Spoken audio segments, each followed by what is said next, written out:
é preciso rememorar o início, talvez, da instituição do sábado, ou o que o sábado representava para esse povo, que começa lá no livro de Êxodo, quando apresenta uma motivação teológica importante até.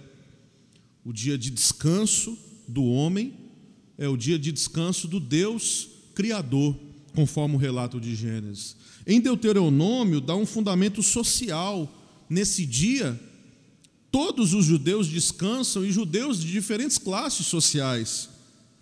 É um sinal da aliança de Deus com o seu povo, que no decorrer dos anos se transforma, inclusive, em um dos preceitos mais importantes para aquele povo. Mas é interessante porque a própria Bíblia vai dizer que nos diz simplesmente que nós devemos lembrar do sábado para santificá-lo. E que nesse dia, não se deve fazer nenhum trabalho, seja pelos homens, pelos seus serventes e pelos animais. Mas não contentes com isso, os judeus passaram gerações após gerações definindo o que era trabalho e fazendo listas sobre o que se pode fazer e o que não se pode fazer aos sábados. Só para vocês terem uma ideia, a Mishiná, que é a lei dos escribas, codificada, os escribas eram aqueles que passavam as suas vidas elaborando regras, regulamentos. E a Mishiná, que era a explicação da Torá, há uma seção dedicada aos sábados. Essa seção se estende em não menos que 24 capítulos. 24 capítulos só para explicar o que se pode fazer e o que não se pode fazer aos sábados. O Talmud, que é o comentário explicativo da Mishiná, um explicando o outro, também tem uma seção que explica o sábado, que ocupa 64 colunas e meia. E conta-se que um rabino passou 2 anos e meio estudando só um dos 24 capítulos da Mishiná. O negócio é tão complexo que eu quero pegar um exemplo só, para tentar ficar claro. Eu queria explicar só com um exemplo. Atar um nó no dia de sábado era trabalhar. Então eles não poderiam atar um nó. Mas nós precisamos definir o que é nó. Então isso é uma coisa importante. E a definição do que é nó na Mishiná é o seguinte: estes são os nós que tornam culpado o homem que os faz, o nó de quem conduz camelos e dos marinheiros. E assim, se é culpado por atá-los, mas é também culpado por desatá-los. Por outro lado, os nós que podiam atar-se e desatar-se com uma só mão eram legais, poderiam ser feitos. O que você não podia, segundo a Mishiná, era utilizar as 2 mãos para atar ou desatar um nó. Se você, dando uma de MacGyver, conseguir fazer com uma mão só, isso não era problema algum. Isso era legal. Mais ainda, a mulher ou uma mulher pode fazer um nó em sua blusa, nas cintas de seu chapéu ou nas suas faixas, e isso era permitido. Agora deixa eu dar um exemplo para vocês. Suponhamos que um homem quisesse baixar num poço para tirar água durante um dia de sábado. Ele não poderia fazer isso porque ele não poderia atar uma corda no balde para poder pegar a água. Mas ele podia atar o balde na faixa de uma mulher para poder baixá-lo, porque o nó na faixa de uma mulher era algo legal. Vocês estão achando que o jeitinho é só brasileiro. Era esse tipo de coisa que os escribas e os fariseus dedicavam as suas vidas, e para eles era uma questão de vida e morte. Isso era religião para eles, isso era agradar a Deus. E é interessante que nos textos que nós lemos, os fatos sucedem exatamente no sábado, dia sagrado para o povo judeu. Imaginemos um pequeno povo estrangeiro que precisava acrescentar normas que os fortalecesse, que gerasse coesão entre eles. E assim acontecia com essa lei, que eram a garantia até mesmo da identidade deles. Mas no decorrer dos anos, essa mesma lei foi se transformando num motivo de exclusão, numa exigência muito rígida, que esquecia o seu sentido principal. E o seu cumprimento fazia, ao invés de lembrar dessa identidade, esquecer qual o real significado desse princípio sabático. E é interessante porque Jesus não tem problema algum em quebrar normas que escravizam. Jesus não tem problema nenhum em quebrar normas que já não mais libertam as pessoas. Durante sua vida, Jesus procura mostrar que o mais importante é a vida. Isso é o desejo que palpita no coração do Pai, que é também o nosso Pai. O seu amor que excede as normas, que somente geram escravidão, que somente geram discriminação. A vida está acima da lei do sábado. E assim Jesus acrescenta: o sábado foi feito para servir ao homem, e não o homem para servir ao sábado.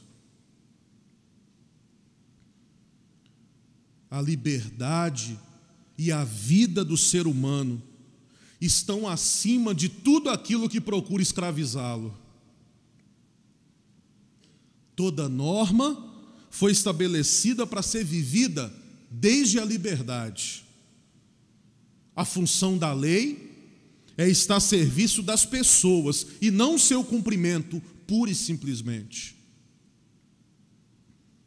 Toda estrutura, toda lei, toda norma que vá de encontro ao outro, a vida humana, precisa ser questionada. Na narrativa seguinte dessa explicação que Jesus faz no capítulo 2, quando a gente entra no capítulo 3, Jesus cura o homem da mão paralisada, dentro da sinagoga, dentro da sinagoga, apresentando assim que a sua lei é a vida das pessoas. É interessante porque Jesus poderia não ter tido pressa, né? Tipo assim, para não criar problema, o seu moço aí da mão ressequida, aguenta até amanhã. Espera amanhã que eu resolvo o seu problema. Jesus poderia não ter tido pressa, aquele homem que carregava a sua limitação durante tantos anos, poderia esperar mais um dia. Mas Jesus não tinha dúvida. A vida da pessoa está acima da lei. Jesus mesmo chama para que venha para o meio. Levante-se e venha para o meio. E pergunta, possivelmente aos que estavam espiando, o que a lei permite fazer no sábado? Fazer o bem ou fazer o mal? Salvar uma vida ou matá-la? Mas Jesus não recebe resposta. Jesus então olhou ao seu redor, cheio de tristeza, segundo o texto, porque eles eram de coração duro. E é interessante Jesus virar para esse homem e diz: venha para o meio, saia das margens, saia daquilo que te escraviza, venha para o meio. Eu quero colocar a vida no centro da sinagoga, e não a regra, e não o sábado, mas é a vida que tem que estar no meio, é a vida que tem que estar no centro. Quem ou o que na nossa sociedade hoje que a gente precisa trazer para o meio? Para dizer é isso que importa. Esse homem fica curado, mas os fariseus, saindo da sinagoga, imediatamente se unem aos como é que é o nome?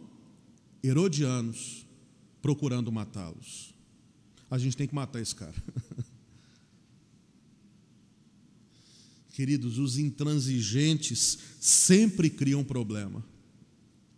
Os intransigentes religiosos, mais ainda, porque eles fundamentam a sua intransigência em Deus. Eu estou fazendo em nome de Deus, eu estou ferindo você em nome de Deus, eu estou te discriminando em nome de Deus. sofrendo de uma falta total de compaixão ou de empatia. O intransigente pode ser profundamente cruel para com os outros, com a lei na mão, com a lei no coração. Ele alimenta um tribunal interior que julga, que emite pareceres, que condena, acreditando assim que ele está sendo fiel a Deus. A intransigência edifica uma barreira intransponível entre o nós e os outros. A intransigência é sintoma de desumanização, e é exatamente essa desumanização que afeta e é prejudicial a todos. Todo mundo perde, porque aos poucos as pessoas se recolhem em seus medos, em suas inseguranças, e começam a acreditar que os diferentes são seus inimigos. Da intransigência passa aos sentimentos hostis, aos discursos fascistas, às práticas fundamentalistas, à segregação. E o princípio da diversidade vai nos dizer que no outro há verdade, sim, e que esta verdade deve ser reconhecida. Por mais que esse outro seja diferente de mim, porque é no amor que nós respeitamos a diferença do outro. Diferenciar não é separar. A unidade não é uniformidade. A diferença não dispersa nem divide, mas pelo contrário, ela provoca sempre a convergência crítica e favorece a unificação na diversidade. A diversidade é uma coisa bonita. Como é bom que nós somos diferentes. Como é bom que cada um de nós tem estilos diferentes e pensamos diferentes. Mas a diversidade precisa nos levar à unidade e não à divisão. Ao tornar em absoluto uma verdade, os intransigentes se condenam à intolerância e passam a não reconhecer e respeitar a verdade e o bem que estão presentes no outro. E a gente cai no maniqueísmo, na luta entre o bem e o mal, onde o bem ou o bom sempre somos nós e o mal é sempre o outro. Sartre, né? O inferno é o outro. Queridos, não suportar a coexistência das diferenças, da pluralidade de opiniões e posições, da pluralidade de crenças e ideias, surge o conservadorismo radical, o medo à mudança, a violência diante da crítica, a suspeita, a vigilância e o controle autoritário. Porque a vida fanática e intolerante é uma vida sem sentido. É uma vida carente de interesse e de originalidade. Nesse mundo que a gente vive, polarizado por fanatismos de vários caráteres, de caráter muito diversos, tensionado por forças irracionais, tanto de origem religiosa como de origem política, a educação desse sentido espiritual da vida se constitui numa urgência em nosso tempo, frente a uma insistência de padrões de conduta, frente a uma insistência de modelos impostos pelos grandes meios de comunicação e pelos poderosos, onde o diferente é sempre o mal. E essa vida espiritual, que é a abertura, que é sempre receptividade, que é sempre movimento, as grandes figuras da história espiritual nunca sucumbiram a esse fanatismo e à intransigência. Essas grandes figuras sempre são marcadas por serem figuras benevolentes, compassivas, receptivas.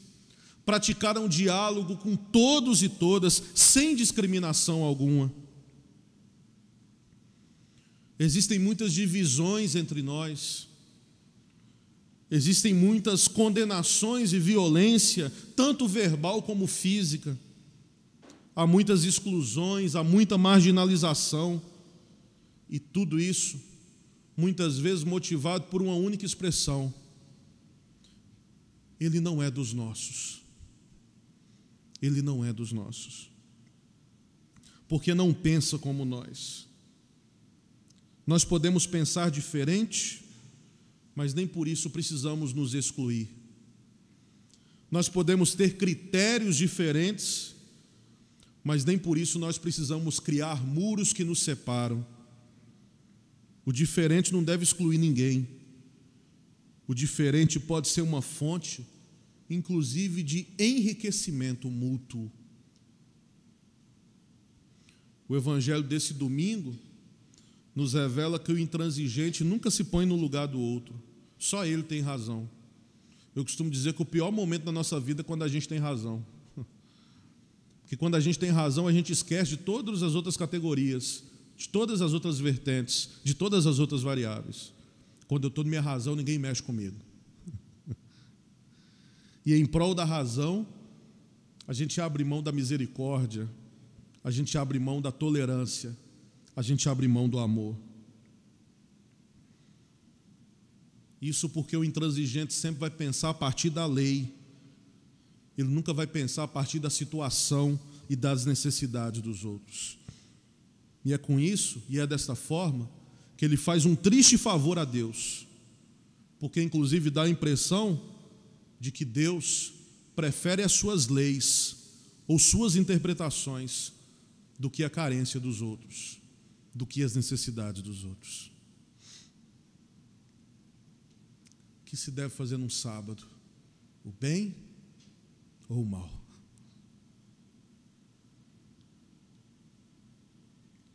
Por isso a presença de Jesus na sinagoga se revela aqui como um apelo a uma ocasião privilegiada para pôr em questão o nosso confinamento religioso, as nossas posturas fechadas, as nossas visões estreitas e preconceituosas, e nos abrir à diversidade e ao diferente. Sem a alteridade regenerante, nós podemos cair no confinamento de uma pureza da ortodoxia, de uma ideologia que é segregadora, de um legalismo que é estéril, de uma doutrina que é sempre impositiva sobre o outro. Um confinamento que nos torna cegos aos valores e riquezas que vêm de outras expressões humanas e também de outras expressões religiosas, que não a nossa. O modo de proceder de Jesus nos instiga a acolher a diversidade como expressão do inesgotável, da inesgotável criatividade divina. Hoje, estava pegando uma citação do Papa Francisco, num discurso recente dele, onde ele vai dizer: o Espírito cria a diversidade na igreja. A diversidade é bela, mas o mesmo Espírito Santo faz também a unidade, para que a igreja esteja unida na diversidade. Para usar uma bela expressão, uma diversidade reconciliadora.